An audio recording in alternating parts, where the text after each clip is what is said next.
Om Shanti.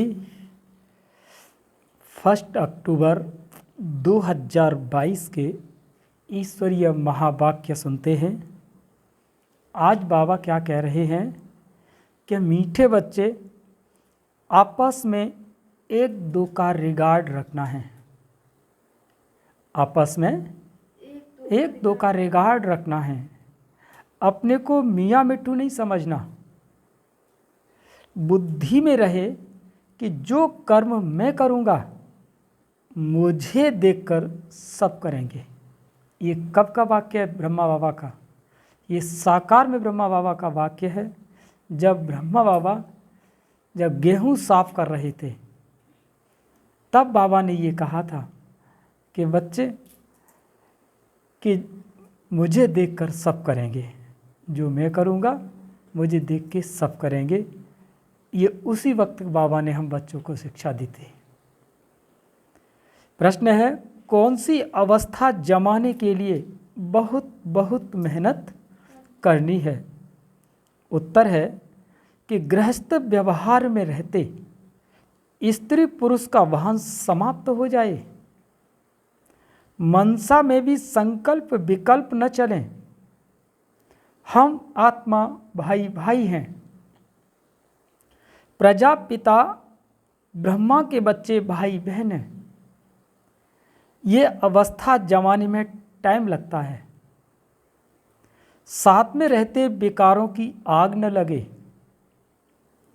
Criminal assault न हो, इसका अभ्यास करना है। माता पिता जो सर्व संबंधों की सैक्रीन है उसे याद करना है। गीत है, बदल जाए दुनिया न बदलेंगे हम।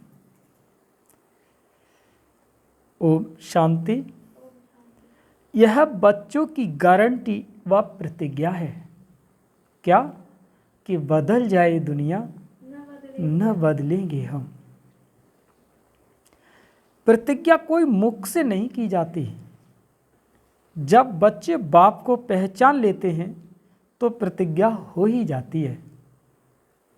कोई मुख से नहीं बोल करके होती। जब बाबा को अंदर से एक वास्तविकता से जब हम पहचान लेते, वास्तव में आज हमें जिसकी तलाश थी वो जब मिल जाता है ना, तो सारे प्रश्न समाप्त हो जाते हैं, सारी बातें समाप्त हो जाती हैं। क्यों? क्योंकि अंदर से जो प्रतिज्ञाएं होती हैं, जो अंदर से सिकवे होते हैं, वो सब स्वतः नष्ट हो जाते हैं। क्योंकि वो जानते हैं कि बाबा मिला है तो बाबा कैसे करा रहा है, जैसे भी करा रहा है, ये कार्य कौन करा रहा है? बाबा करा रहा है। इसलिए शिकायतें समाप्त हो जाती हैं, प्रतिज्ञा हो जाती है अंदर से। हर एक इंडिपेंडेंट पुरुषार्थ करता है पद पाने के लिए। स्कूल में सब इंडिपेंडेंट पुरुषार्थ करते हैं कि हम उच्च पद पाएं। यहाँ आत्मा पढ़ती है और परमात्मा पढ़ाने लिए जीवात्मा बनते हैं और इनमें प्रवेश कर इनको ब्रह्मा को और ब्रह्मा मुख वंशावली को पढ़ाते हैं। स्वयं ब्रह्मा को मुख वंशावली नहीं कहेंगे। ब्राह्मण ब्रह्मा मुख वंशावली है। ब्रह्मा शिव की मुख वंशावली नहीं है। शिव बाबा तो आकर इनमें प्रवेश कर अपना बनाते हैं। यह भी एक क्रिएशन है। पहले ब्रह्मा को रचते हैं, विष्णु को नहीं रचते। गाया भी जाता है कि ब्रह्मा विष्णु और शंकर। विष्णु शंकर और ब्रह्मा को नहीं कहा जाता है। पहले ब्रह्मा को रचते हैं। ब्रह्मा का एक्यूपेशन अलग है। क्या है ब्रह्मा का एक्यूपेशन? कि सृष्टि की स्थापना करना। ये ब्रह्मा का एक्यूपेशन है। संकल्प से सृष्टि की रचना करना। यह हर एक बात समझने की है। इनको त्वमेव माता च पिता कहा जाता है। तो वो निराकार है ना। तो साकार में माता पिता चाहिए तब पूछते हैं कि मम्मा को माँ है, कहेंगे हाँ। ब्रह्मा मम्मा की भी माँ है, ब्रह्मा की कोई माँ नहीं। यह ब्रह्मा माँ फीमेल न होने के कारण सरस्वती को मम्मा कहते हैं। भले ही ब्रह्मा बाबा मम्मा की भी माँ है, लेकिन वो फीमेल नहीं है ना। और जबकि बाबा ने फीमेल माताओं बहनों की देखरेख के लिए तब बाबा ने मम्मा को चुना। बाप पढ़ाते हैं तो यह भी पढ़ते हैं, जैसे तुम स्टूडेंट हो वैसे यह भी है। शिव बाबा कोई स्टूडेंट नहीं है। वो कौन है?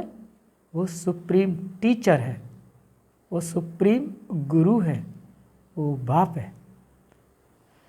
तुम बच्चे ब्रह्मा का मर्तबा भी देख रहे हो कि ये सबसे जास्ती पड़ता है। देखते हो कि ये बरोबर नज़दीक है। कितना नज़दीक है कि ये कागज़ का ऊपर का हिस्सा और कागज़ का नीचे का हिस्सा, इतना अंतर है केवल। अगर बूंद भी गिरेगी तो नीचे के पास पहुंचेगी।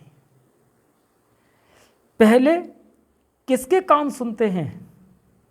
ये ब्रह्मा सबसे नज़दीक है, तो कहेंगे कि मम्मा बाबा जास्ती पढ़ते हैं।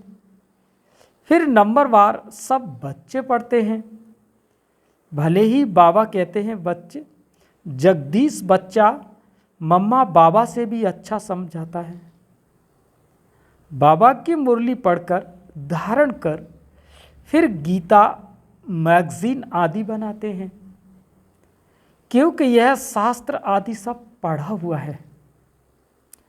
अंग्रेजी में भी होशियार हैं। इसको कहा जाता है रिगार्ड। स्टूडेंट को एक दो का रिगार्ड रखना है। बाबा भी रिगार्ड रखते हैं ना, तो फादर को फॉलो करना चाहिए। भले अभी 16 कला नहीं बने हैं, नंबरवार तो होते हैं ना। कोई न कोई भूलें सबसे जास्ती होती रहती है। इसीलिए अपने को मियाँ मिट्ठू नहीं समझना है।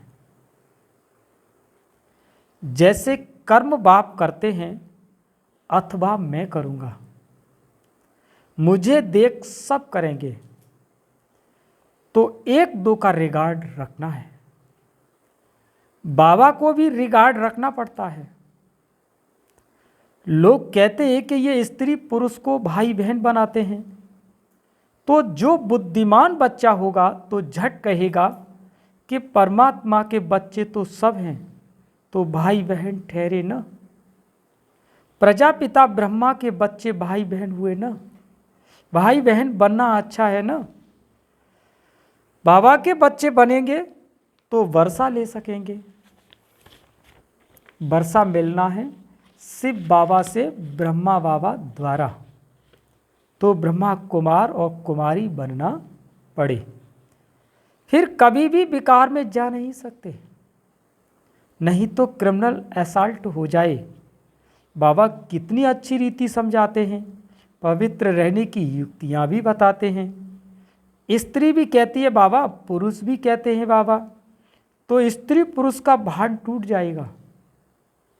यह भी कहते हैं कि आदम और बीवी द्वारा सृष्टि की स्थापना हुई, तो सब उनकी संतान ठहरे, भाई बहन ठहरे। कुमार कुमारियों के लिए इतनी मेहनत नहीं है। जो सीढ़ी चढ़ गया है तो उनको उतरना पड़े, तो उतरने में मेहनत है। ऐसे नहीं कि दोनों को अलग अलग रहना है, सिर्फ कंपेनियन होकर के रहो।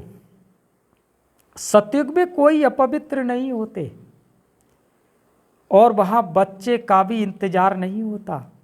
यहाँ बच्चे का इंतजार करते हैं।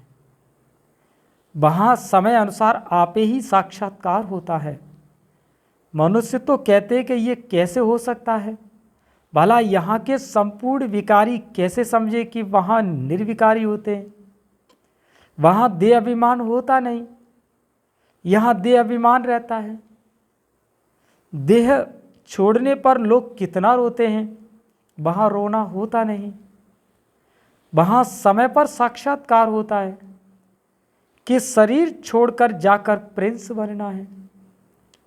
यहाँ भी तुम साक्षात्कार करते हो कि तुम भविष्य में जाकर महाराजा महारानी बनेंगे।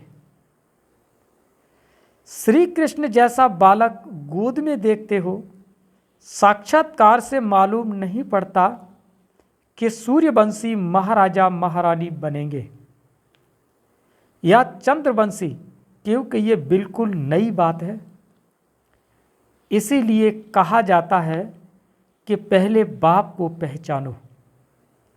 बाप कहते हैं देखो मैं कितना लवली हूँ। बाप कहते हैं कि सभी संबंधों की सैक्रीन तो मैं ही हूँ। शिव बाबा क्या है? सभी संबंधों की सैक्रीन। मैं कहता हूँ मुझे याद करो। कहते हैं कि तुभेव माता पिता, एक एक बात में निश्चय बैठाना चाहिए। बाबा की एक एक बात में निश्चय चाहिए, परंतु कोई न कोई बात में तो संशय आ ही जाता है। फिर राजाई पद न पा सके, इसीलिए बाप कहते हैं मन मन अभव, मुझे याद करो। बाप को याद करो तो तुम आशिक ठहरे। यह रूहानी आशिक माशूक, ये पक्का करना चाहिए कि हम आत्मा परमात्मा की आशिक हैं। श्री कृष्ण सबका मासूक हो न सके। श्री कृष्ण को सब नहीं याद करते हैं। ये बाप कहते हैं मन मना भव, अब मेरे पास आना है, नाटक पूरा होना है, घर जाना है, तो जरूर घर याद आएगा। हर एक बात की समझानी मुरली में मिलती रहती है। बच्चे मुरली नोट नहीं करते तो फिर वही बातें बाबा से पूछते रहते हैं। मुख्य बात है आशिक और माशूक की। सभी भगत आशिक हैं क्योंकि परमात्मा को याद करते हैं। कहते मेरा तो एक दूसरा न कोई। तुम बच्चे इस समय सब नई नई बातें सुनते हो, तभी तो लोगों को समझ में नहीं आता। मनुष्यों को किनकी समझ में नहीं आता? मनुष्यों को समझ में नहीं आता। परंतु सुनते सुनते माया थप्पड़ लगा देती है। रावण कम थोड़े ही है। बाप सर्वशक्तिवान है, माया भी सर्वशक्तिवान है। आधा कल्प माया का राज्य चलता है। अब बाप कहते हैं कि 5 विकारों का दान दे तो छूटे ग्रहण। फिर भी एकदम छूटता नहीं, कई दान देकर फिर वापस ले लेते हैं। ये पैसों की बात नहीं, विकारों की बात है। साधु सन्यासी पैसे के लिए कहते हैं कि दान देकर वापस नहीं लेना चाहिए, क्योंकि इसमें उनकी कमाई है। कई मनुष्य फिर सन्यासियों के पास जाकर कहते हैं बच्चा चाहिए। कहेंगे कि हमारी आशीर्वाद से हो जाएगा। अगर बच्चा हो गया तो कहेंगे कि हमने दिया। मर गया तो कहेंगे भाभी। जो अगर एक का कुछ काम हो गया तो बहुतों को विश्वास बैठ जाता है। आजकल यही तो है। ऐसे उन्हों की बुद्धि होती है कि एक तरफ अपनी महिमा करते, दूसरी तरफ भाभी कहते। तुम इस समय अननोन वॉरियर्स हो, गुप्त योद्धे हो। वह जो अननोन वॉरियर्स होते हैं उनका यादगार बनाते हैं और बड़े बड़े जाते हैं, कहते हैं कि सोल्जर्स पर फूल चढ़ाओ। अरे जिसका पता ही नहीं उसका यादगार कैसे बनेगा? अभी तुम अननोन हो और फिर तुम वेरी वेल नोन बनते हो, माना फिर तुम कौन बन जाते हो? बहुत कुछ जानने वाले बन जाते हो। तुम्हारे मंदिर बनते हैं, अभी तो गुप्त में ही राम राज्य स्थापन कर रहे हो। अच्छा, मीठे मीठे सिकी लदे बच्चे हो ना, 5000 वर्ष बाद मिले हो। किसी का गुम हुआ बच्चा मिल जाए तो माँ बाप को कितनी खुशी होगी, होती है ना। बच्चा भी बाबा बाबा कहता रहेगा। तो अभी विनाश हुआ होता है और तुम गुम हो जाते हो, अर्थात बाप से बिछुड़ जाते हो। फिर कल्प के बाद बाप से मिलते हो तो माँ बाप का कितना प्यार रहता है। आधा कल्प तुम सुख भोगते हो, फिर धीरे धीरे दुखी होते हो।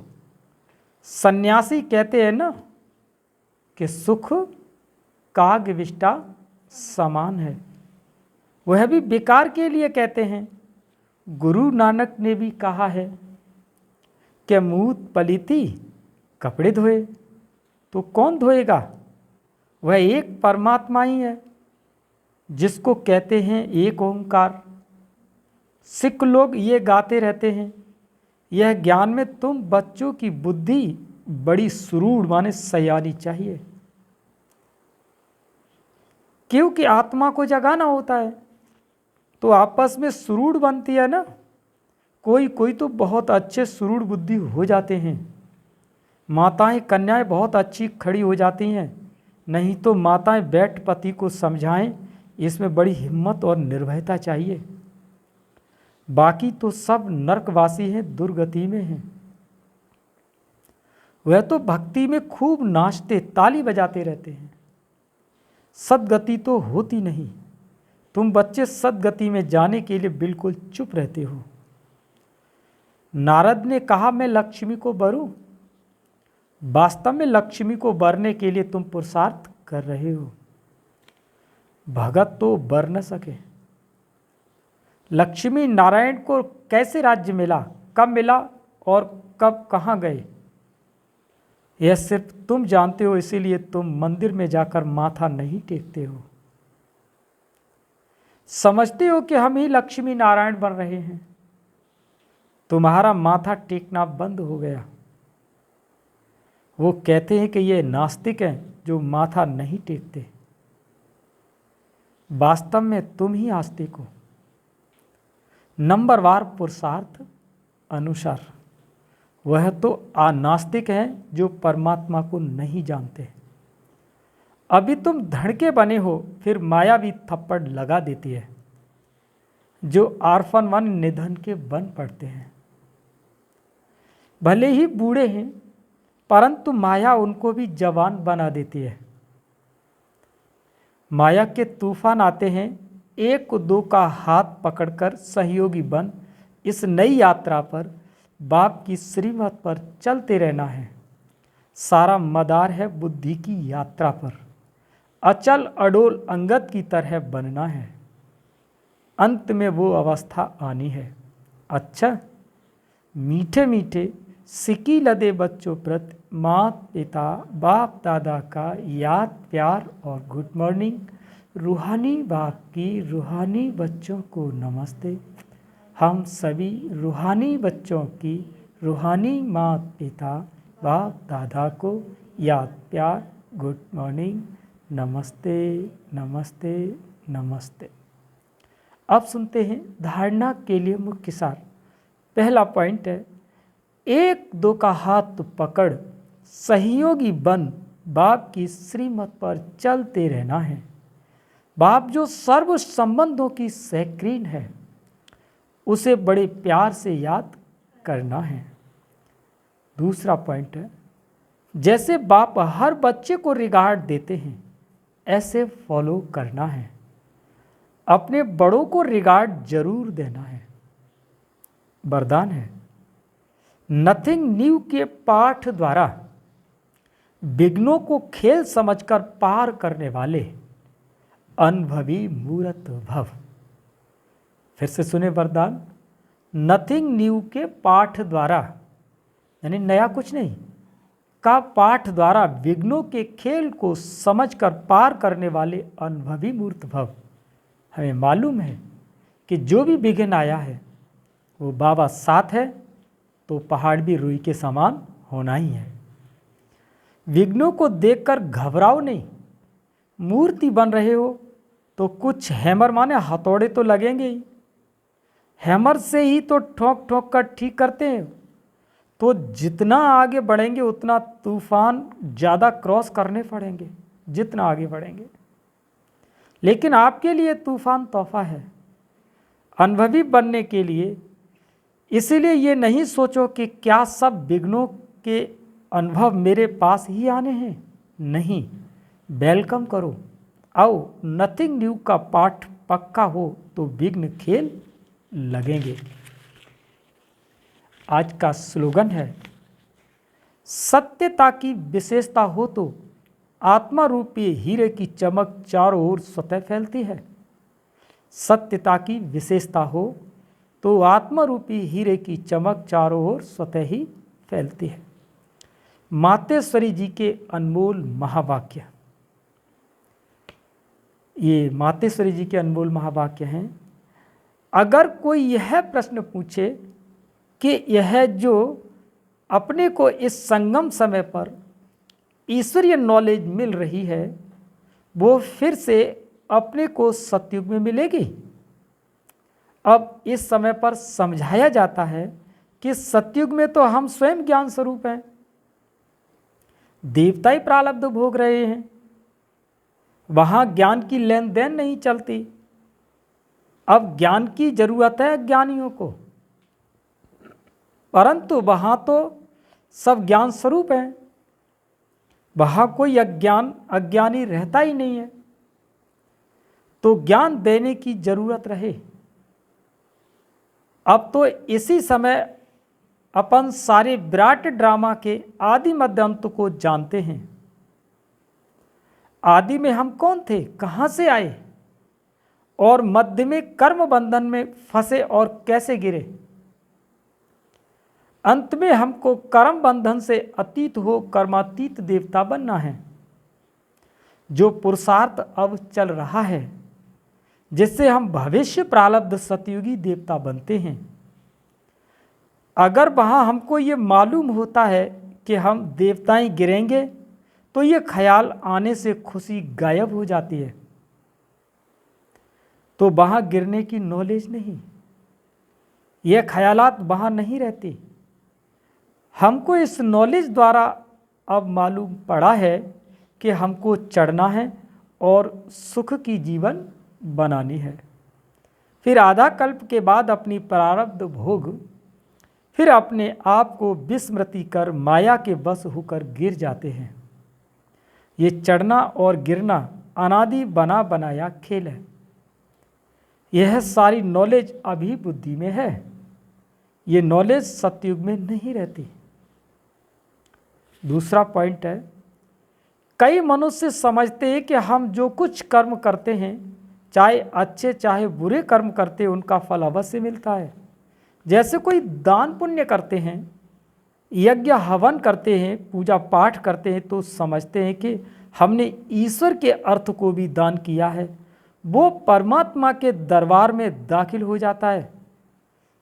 जब हम मरेंगे तो वो फल अवश्य मिलेगा और हमारी मुक्ति हो जाएगी। परंतु यह तो हम जान चुके हैं कि इस करने से कोई सदा काल के लिए फायदा नहीं होता। यह तो जैसे जैसे कर्म करेंगे उससे अल्पकाल क्षण भंगुर सुख की प्राप्ति अवश्य होती है, मगर जब तक यह प्रैक्टिकल जीवन सदा सुखी नहीं बनी है, तब तक उसका रिटर्न नहीं मिल सकता। भले हम किससे भी पूछेंगे, यह जो भी तुम करते आए हो, यह करने से तुम्हें पूरा लाभ मिला है, तो ये सुनने से वो लाजवाब हो जाते हैं।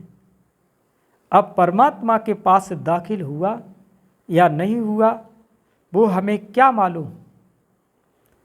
जब तक अपनी प्रैक्टिकल जीवन में कर्म श्रेष्ठ नहीं बने, तब तक कितनी भी मेहनत करेंगे तो भी मुक्ति, जीवन मुक्ति प्राप्त नहीं करेंगे। अच्छा, दान पुण्य किया, लेकिन उस करने से कोई विकर्म तो भस्म नहीं हुए। फिर मुक्ति, जीवन मुक्ति कैसे प्राप्त होगी? भले इतने संत महात्माएं हैं, जब तक कोई उनको कर्मों की नॉलेज नहीं है तब तक वो कर्म अकर्म नहीं हो सकते, न वह मुक्ति जीवन मुक्ति को प्राप्त करेंगे। उनको भी जब मालूम नहीं है कि सत्य धर्म क्या है और सिर्फ मुख से राम राम कहना, इससे कोई मुक्ति नहीं होगी। बाकी ऐसे समझ बैठना कि मरने के बाद हमारी मुक्ति होगी, ऐसे कोई भी समझ बेसमझ कहा जाता है। उनको ये पता ही नहीं कि मरने से क्या फायदा मिलेगा, कुछ भी नहीं। बाकी तो मनुष्य अपने जीवन में चाहे बुरे कर्म करे चाहे अच्छा कर्म करे, वो भी इस ही जीवन में भोगना है। अब सारी नॉलेज हमें परमात्मा टीचर द्वारा मिल रही है कि कैसे शुद्ध कर्म करके अपनी प्रैक्टिकल जीवन बनानी है। अच्छा, ओम शांति।